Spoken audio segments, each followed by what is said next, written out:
Et donc je suis toujours avec Florent, mon collègue de chez sonvideo.com. Et maintenant, après avoir parlé de contenu avec UHD Partner et de vidéo, nous on va passer à la musique parce qu'on a la chance de recevoir David Dutreuil de Warner.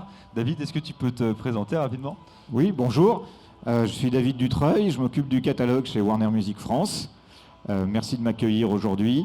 Bravo pour ce que j'ai pu voir, j'en verrai plus tout à l'heure. Voilà, donc je viens vous parler un petit peu de notre actualité sur cette fin d'année. Catalogue, en fait, c'est tout ce qui concerne les rééditions, les albums de prestige et les éditions de prestige. Voilà, donc on a tout un planning de très très belles sorties sur cette fin d'année. Vous avez plein de magnifiques appareils ici. Bon, bah, l'idée, c'est d'avoir également de magnifiques coffrets pour nourrir toute cette technologie. Voilà. Et donc tu es venu un peu avec la hotte du Père Noël. Oui, on va peut-être commencer par Neil Young. Allez, on commence par Neil Young avec un coffret qui est absolument magnifique. Est-ce que tu peux nous en dire un peu plus? Voilà, donc en fait, alors, les coffrets regardez, je vais le montrer à la caméra. Et les rééditions, on célèbre des anniversaires. Là, c'est le 50e anniversaire de Harvest, qui était le 4e album solo de Neil Young. Et on le sort en 2 éditions. Donc cette édition-là, qui est une édition vinyle avec également un DVD et un 45 tours, une lithographie. Vous pouvez ouvrir un petit peu si vous voulez. C'est vraiment une édition extrêmement collector qui célèbre encore une fois l'anniversaire de cet album. Le DVD contient un documentaire exceptionnel de 2 heures qui retrace en fait toute l'histoire de l'enregistrement de l'album. Donc on voit également Crosby, Stills, Nash & Young, pour ceux qui connaissent. Donc c'est vraiment un document incroyable qui est le trésor de ce coffret en fait. Et ça sort aussi en édition CD, DVD, dans un coffret un petit peu plus petit. Voilà. Et j'oubliais, il y a aussi un concert live, vidéo et audio, de 71, où on voit Neil Young en fait en solo, c'est superbe. Voilà, donc ça sort le 2 décembre. Très bien. Et historiquement, c'est une des plus grosses ventes de Warner, du catalogue Warner, cet album-là de Neil Young. Très bien. Et tu m'avais dit que c'était en Dolby Atmos, non? Non, pas celui-là. Ah, pas celui-là. Pas celui-là. Je me suis trompé. Non. Mais peut-être J'en ai d'autres en Dolby Atmos. Alors, on en a deux univers musicaux complètement différents. Tout d'abord, IAM, donc un des pères du rap hip-hop français, avec l'album L'école du micro d'argent, qui célèbre donc son 25e anniversaire. Et puis là, tu as un plus petit coffret dans un tout autre genre, qui est le coffret Starmania, qu'on sort là, qui vient de sortir, donc ce vendredi, dans lequel on a tous les albums, toutes les éditions de Starmania qui ont fait l'histoire du spectacle, qu'on retrouve d'ailleurs sur scène. Il est remonté dans une toute nouvelle mouture à partir du 8 novembre à la scène musicale. Et donc dans le IAM, édition 25e anniversaire, et dans ce coffret Starmania, il y a l'album de IAM en version Atmos et Starmania, la version studio de 78, également en Dolby Atmos. Et donc c'est des remasterisés, remixés spécialement pour l'Atmos. C'est ça, c'est-à-dire qu'on repart vraiment des bandes multipistes d'origine, et on fait tout un travail pour refaire ce qu'on appelle les stems. Donc il y a tout un travail de restauration du son, de mise aux normes. Et une fois que les stems sont refaits, parce qu'à l'époque tout cela n'existait pas, eh bien on fait le mix Atmos en tant que tel. Il faut savoir que ce travail est fait avec les artistes en ce qui concerne IAM, donc tout est fait avec leur accord et avec eux, et pour Starmania avec les ayants droit. Donc il y a vraiment un respect de l'œuvre, et les ingé-sons avec qui on travaille font vraiment un travail remarquable, encore une fois en synergie avec les personnes concernées, donc artistes ou ayants droit. Et donc le rendu est vraiment hors norme. On avait fait celui de Air aussi il y a un peu plus d'un an maintenant, 10,000 Hertz Legend, et vraiment ce qu'ils avaient expliqué, c'est que c'est un moyen en fait de partager leur œuvre le plus proche de ce qu'ils avaient eux-mêmes en tant qu'artistes dans leur tête.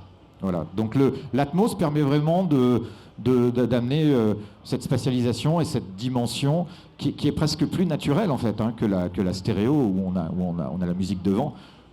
Là j'entends les bruits qu'il y a autour, c'est un peu pareil. Après il faut le faire intelligemment dans le respect de l'œuvre évidemment.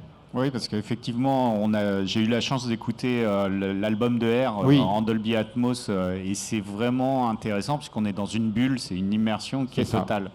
Là, c'est pareil, vous écoutez Le Monde est Stone avec les cordes, vous n'avez jamais entendu les cordes comme ça, quoi. C'est totalement... moi, la première fois que je l'ai entendu, les frissons, vraiment. Hein. Donc, dans cette édition Starmania, vous avez cette version Atmos, et on retrouve également, en version CD, l'album de 78, donc studio, puisque au départ, c'était un album studio. Ensuite, le live de 79, le live de 88. On y a mis des versions instrumentales et il y a un très joli livret. Et au niveau de IAM, vous avez l'album d'origine avec un nouveau master pour le vinyle, des bonus. Il y a... Alors attendez que je me souvienne plus exactement. On a 29 titres bonus sur l'édition CD, dont 3 inédits qu'on retrouve sur la version vinyle que vous avez là. Et il y aura également une version instrumentale qui sortira. Donc on aura 3 version du IAM pour le 25e anniversaire de cet album, je dirais séminal du hip-hop. Très bien. Et alors, tu es venu avec autre chose aussi, parce que on a plein de choses à présenter. C'est Noël. Alors, pour autre univers musical, David Bowie. Alors David Bowie, il faut savoir qu'il a fait un truc assez incroyable, c'est qu'il a laissé en fait une sorte de testament musical avant de partir, et donc il a laissé à ses ayants droit tout ce qu'il voulait, le programme en fait de tout ce qu'il voulait que la maison de disques sorte après sa disparition. Donc on a vraiment un planning très conséquent de sorties sur David Bowie, et donc totalement en phase avec l'artiste, puisque comme je viens de le dire, c'est lui qui avait un petit peu dressé la carte de ce qu'on devait faire après sa disparition. Donc là, on a un tout nouveau coffret qui est vraiment magnifique, qui s'appelle Divine Symmetry, qui en fait, ce coffret retrace toute la gestation de l'album Hunky Dory avant sa sortie. L'album date de 71, et donc vous avez énormément de contenu bonus, 48 titres et versions inédites en fait, donc il y a des titres inédits et des morceaux qu'on connaît mais dans des versions alternatives. Et surtout, vous pouvez le montrer, il y a 2 livres dedans qui sont... c'est vraiment des vrais livres, j'ai envie de dire. Donc avec un livre de photos et de textes qui sont notamment faits par Ken Scott, qui avait participé à la production de l'album. Et puis il y a un autre livre qui est alors lui assez incroyable, puisque c'est une reproduction du carnet de notes de David Bowie. Voilà, toutes les notes qu'il avait prises lors de l'enregistrement de cet album. Ouais, donc ça sort le 25 novembre, et c'est pour les fans un véritable bijou. Il y a 4 CD et un Blu-ray, le Blu-ray proposant des versions 5.1 de certains titres. Ok, super. C'est vraiment super intéressant qu'un artiste comme Bowie, effectivement, ait laissé un héritage et qu'on puisse en profiter maintenant. Le temps file, mon cher David. Est-ce qu'on ne passerait pas à l'album suivant ? Déjà. Alors, Pink Floyd. Donc celui-là, il est sorti. On reste dans les artistes mythiques. Ah ben oui, c'est un peu notre raison d'être, on va dire, au catalogue. Oui, tout à fait. Donc ça, c'est Animals. C'est le 10e album de Pink Floyd, qui était sorti en janvier 77. Donc on célèbre le 45e anniversaire de ce disque. Et il est sorti là dans une version inédite également. Alors déjà inédite au niveau de la pochette elle-même, puisque le studio historique de Pink Floyd, Hypnogis, a fait une pochette alternative que vous pouvez voir là. Voilà. Ça, on a une remasterisation de la pochette. Voilà, c'est bien vu, c'est ça. Qui est en fait le même bâtiment de la pochette d'origine, mais tel qu'il est présenté aujourd'hui, il est en travaux. Donc voilà, ils ont refait une très belle pochette. et qui donne un peu le ton du contenu, puisqu'on a une version de l'album qui a été remixée par... ça y est, j'ai une absence. Comment il s'appelle ? James Guthrie, voilà, pardon, qui est l'ingé son attitré depuis des années de Pink Floyd. Donc il a refait un mix qui propose une version très proche de l'origine, mais musicalement et surtout techniquement plus ouverte, on va dire. Et puis il y a la version originale également. Tout ça en CD, en Blu-ray 5.1, en DVD 5.1 et en vinyle. Et bien parfait. Le temps file. Là, et puis il y a aussi un livret un livre qui est à tomber dedans. D'accord, plein de photos magnifiques. Ça marche. Et alors du coup on finit. Il te reste 2 albums à nous présenter, je crois. Ouais. Alors on va revenir sur Starmania, mais parler aussi de Michel Berger. Donc Michel Berger, je voulais en parler également puisque, comme je le disais, Starmania revient sur scène dans une toute nouvelle mouture.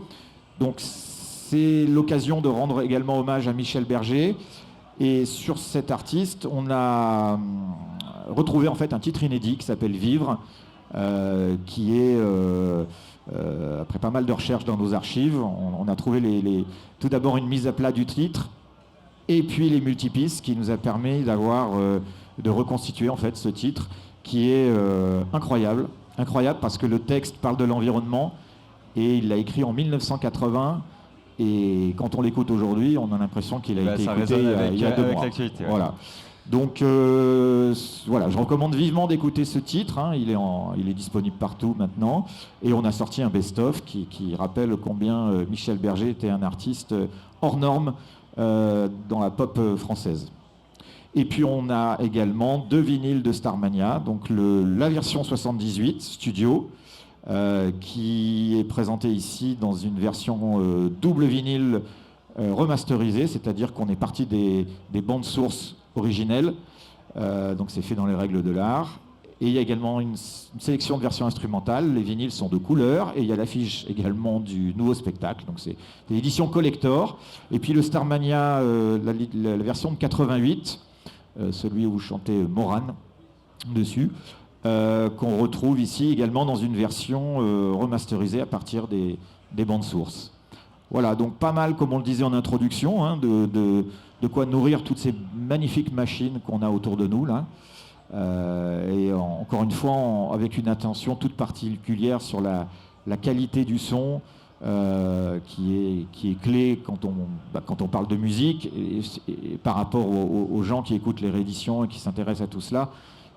Beaucoup sont très sensibles au son, donc on fait très attention à comment on fait les choses. Oui, c'est une vraie redécouverte des œuvres en Dolby Atmos. Ça prend voilà, une autre et toujours dimension, dans le respect, encore une fois, et ça c'est très important, de l'œuvre. Voilà. Et tout sort également en digital, évidemment. Donc aujourd'hui, c'est indispensable. Donc on a les éditions physiques et les éditions digitales.